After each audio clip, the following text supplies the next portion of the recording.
Good morning girls. अब हम chapter number 20 start करेंगे। ठीक है, इसमें है एनवायरनमेंट एंड सस्टेनेबल डेवलपमेंट, यानी पर्यावरण और धारणीय विकास। अब देखिए, पर्यावरण आप लोगों को सभी को पता है पर्यावरण प्रदूषण क्या होता है ना। When pollutants mix with air water, है ना, and sustain then they affect the basic nature, है ना। जब भी प्रदूषक तत्व हवा, जल या धरातल में क्या होते हैं, सम्मिलित हो जाते हैं और उससे उनकी गुणवत्ता को प्रभावित करते हैं, वो क्या कहलाएगा, एनवायरमेंटल पॉल्यूशन या पर्यावरण प्रदूषण कहलाएगा। ठीक है, अब पर्यावरण प्रदूषण से क्या होता है, हमारी जीवन शैली खराब होती है। Pollution stop the progress of life, life की प्रोग्रेस है, या एनिमल्स है या अदर लिविंग थिंग्स है ना, या अदर लिविंग बींग्स हैं, उनके लिए भी प्रॉब्लम क्रिएट करते हैं, है ना। उनके जीवन में भी कठिनाइयाँ आती हैं। जैसे वाटर पॉल्यूशन अगर होता है तो उसमें जितने भी जलीय जंतु होते हैं उनके लिए नुकसानकारक होता है ना। तो ये सारी चीज़ें हमको एनवायरमेंटल पॉल्यूशन में देखने को मिलती है। अब हमारे यहाँ टाइप्स ऑफ पॉल्यूशन की हम बात कर लेते हैं, है ना। तो हमारे अमेरिकी राष्ट्रीय विज्ञान अकादमी ने भी कहा है कि हमारा जो पॉल्यूशन है ना, या लैंड से हो, वाटर से हो, या फिर एयर से हो, है ना, जिसमें हमारे फिजिकल, केमिकल या फिर जितने भी जैविक गुण होते हैं, है ना, उसमें अगर परिवर्तन होता है तो वो क्या कहलाएंगे, हमारे प्राकृतिक संसाधनों की क्षति कहलाएगी। ठीक है, तो हम टाइप्स ऑफ पॉल्यूशन की बात करते हैं। सबसे पहले आता है वाटर पॉल्यूशन। सभी को पता है ना। वाटर में अगर केमिकल्स है ना, या फिर किसी भी टाइप की अगर दूसरी चीजें मिली हुई होती हैं तो वो क्या कहलाएगा, हमारा वाटर पॉल्यूशन। जिससे अनडिजायरेबल एलिमेंट्स अगर हम उसमें पानी में किसके थ्रू चले जाते हैं, या कोई केमिकल्स है या फिजिकल एलिमेंट्स है, या फिर कोई इसी प्रकार के बायोलॉजिकल गुण वाले जो कि जल में प्रदूषित कर सकते हैं, तो ये सारी चीज़ों से हमारा जल प्रदूषण होता है या फिर वाटर पॉल्यूशन होता है। ठीक है, अब वाटर पॉल्यूशन क्या है, उनको हम किस तरीके से नियंत्रण कर सकते हैं। औद्योगिक इकाइयाँ हैं, उनको हम क्या कर सकते हैं, उनका जो ड्रेन वाटर है वो हम हमारे वाटर बॉडीज में ना करें, है ना। डेड एनिमल्स या डेड बॉडीज जो होती हैं उनको नदियों में हम न बहाएं, है ना। फिर उसके बाद में हम हो सके, जितना हो सके हम पॉसिबल हो सके उतना हम क्या करें, वाटर बॉडीज की केयर करें, है ना। उसमें गार्बेज वगैरह ना डालें, है ना, या उसमें हम किसी भी प्रकार के अवशिष्ट या हम किसी भी प्रकार के मल मूत्र ना करें, है ना। उससे भी हमारा पानी दूषित होता है, गंदा होता है। In water bodies bath, water games, है ना, या हम जल स्रोतों में स्नान करना या जल क्रीड़ा, कपड़े धोना, साबुन का प्रयोग वर्जित कर देना चाहिए, है ना। फिर उसके बाद में है हमारे यहाँ पर इंडस्ट्रीज है ना, इंडस्ट्रीज है, मिल फैक्ट्रीज हैं, इनके ड्रेन वाटर पर भी हम क्या कर सकते हैं, इस पर हम प्रतिबंध लगा सकते हैं कि वो उनके जितना भी वेस्ट मटेरियल है उसको वो वाटर बॉडीज में ना बहाएं। ठीक है, और इसके साथ में हमारा वर्ल्ड हेल्थ ऑर्गेनाइजेशन जो है WHO, water gets polluted due to undesirable things through natural and other sources। WHO में बोलता है कि प्राकृतिक या अन्य स्रोतों से उत्पन्न अवांछित बाहरी पदार्थों के कारण जल दूषित होता है और उसमें ऑक्सीजन का लेवल कम होता है, जिससे जीव भी मारे जा सकते हैं और इससे संक्रामक बीमारियां भी फैलने का खतरा बढ़ जाता है। अब हम बात करते हैं एयर पॉल्यूशन की। ठीक है, अब एयर पॉल्यूशन क्या होता है। एयर पॉल्यूशन आपको सभी को पता है, जो हवा के थ्रू हमारे यहाँ पर अलग अलग एक वायुमंडल में पाई जाने वाली, मतलब हमारे प्रेजेंटली हमारे जो सौर मंडल है ना, उसमें जितनी भी गैसेस हैं, ठीक है, जो गैसेस हैं वो एक पर्टिकुलर इसमें होती निश्चित मात्रा और अनुपात में होती है ना। उसका एक प्रॉपर क्या होती है, क्वांटिटी होती है। अगर उस क्वांटिटी का प्रोपोर्शन क्या हो जाए, डिस्टर्ब हो जाए, तो वो डेंजरस होता है ह्यूमन बींग्स के लिए और लिविंग ऑर्गेनिज्म के लिए। ठीक है, this is imbalance in air.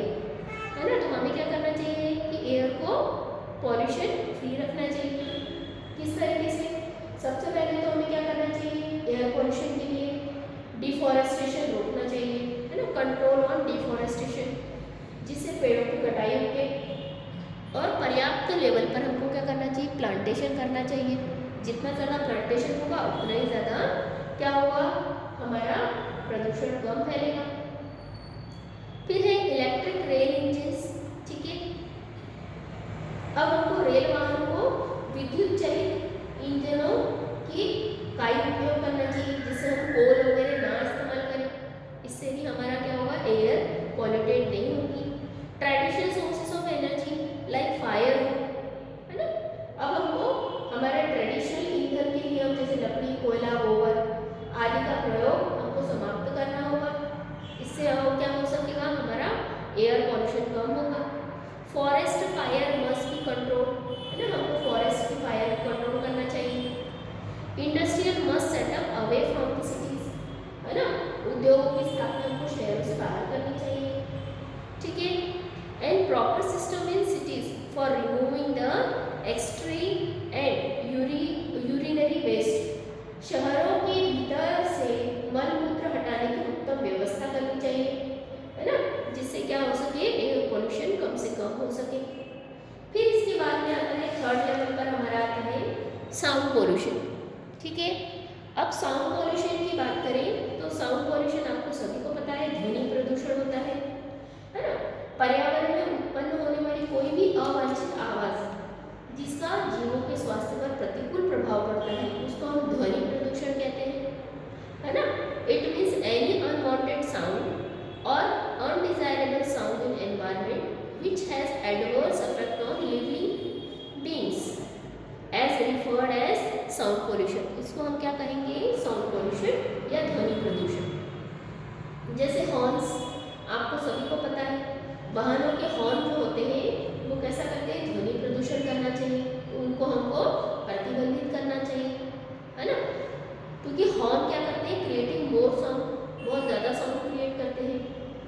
फिर है उसके बाद में सेकंड, उद्योगों द्वारा गर्म औद्योगिक अपशिष्टों को बहुत कम मात्रा में जल में छोड़ना चाहिए। रेलों द्वारा उत्पन्न शोर, है ना, बैलास्ट भी, ठीक है, जो कि रेल पथों के निर्माण के कम कर सकते हैं, है ना, मतलब sound creates by railway can reduce. Railway track के थ्रू जो साउंड आता है उसको भी हम क्या कर सकते हैं? उसको भी कम कर सकते हैं। Unwanted sound should be control, है ना। Easiest and quickest sound pollution, शोर का उद्गम स्थान को हमको ही रोकना उसकी शीघ्र और सरल उपाय है। जहाँ से शोर आ रहा है उसको ही हम कम से कम कर दें, या फिर हमारी इंडस्ट्री जो सेटअप करें सिटी से बाहर सेटअप करें। फिर है हमारे जो आवास गृह है ना, जो हमारे हाउस ऑफिसेस हैं, लाइब्रेरीज हैं, हॉस्पिटल्स हैं, उनके पास में हमको साउंड कंट्रोल कंस्ट्रक्शन बनाना चाहिए, जिससे जो हमारे रेजिडेंशियल एरिया है या ऑफिसेस हैं या पुस्तकालय, लाइब्रेरी है या हॉस्पिटल्स हैं, वहाँ पर इस तरीके से हम बनावट बनाएं कि जहाँ पे शोर नियंत्रित किया जा सके। तो इससे साउंड पॉल्यूशन हम काफ़ी हद तक क्या कर सकते हैं? कंट्रोल कर सकते हैं। फिर है टेम्परेट पॉल्यूशन। टेम्परेट पॉल्यूशन का मतलब क्या हुआ? तापीय प्रदूषण, है ना। तापीय प्रदूषण किसको बोलते हैं? जिसमें जल के तापमान में इतनी वृद्धि हो जाना कि जल के जीवों के लिए वो हानिकारक हो जाए और अन्य जीवों के लिए, है ना। Temperate pollution refers to rise in temperature of water, जिससे वाटर का जो टेम्परेचर है बहुत ज़्यादा हाई हो जाता है, becomes dangerous for aquatic plants and animals, जिससे एक्वेटिक प्लांट्स और एनिमल्स कैसे हो सकते हैं? डेंजरस में आ सकते हैं, है ना। जिससे vehicle must be use polluted oil, है ना, वाहनों को क्या चाहिए? वाहनों में पूर्ण रूप से अप्रदूषित तेल का प्रयोग करना चाहिए, ठीक है। Hot industrial waste should not be dropped in water, है ना, जिसमें उद्योगों द्वारा गर्म औद्योगिक अपशिष्ट पदार्थ जो होते हैं वो जल भी नहीं छोड़ना चाहिए, क्योंकि गर्म पदार्थ भी क्या करेंगे? हमारे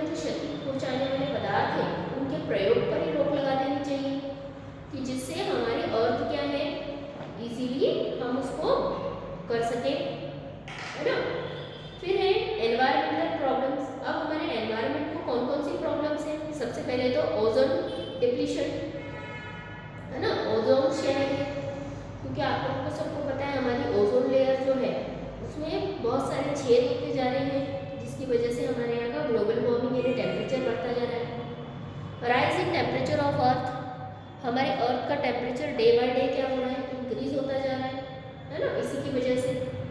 dangerous non recyclable remains for water pollution, है ना, अनवरत अवशेष खतरनाक होते हैं जो कि हमारे वाटर पॉल्यूशन में बहुत ज़्यादा लेवल पर बढ़ते जा रहे हैं।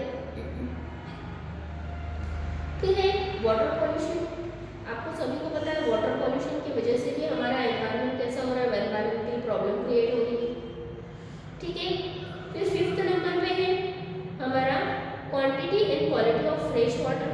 अब हमारे पास में फ्रेश वाटर की क्वांटिटी और क्वालिटी दोनों ही कम है। फिर है डिफॉरेस्टेशन, आप लोगों को सभी को पता है डिफॉरेस्टेशन यानी पेड़ों की कटाई की वजह से भी हमारे यहाँ दिक्कत हो रही है। फिर है fall in quantity of soil, है ना, आपको पता है भूमि निम्नीकरण हो रहा है यानी सॉइल डिग्रेडेशन भी हो रहा है।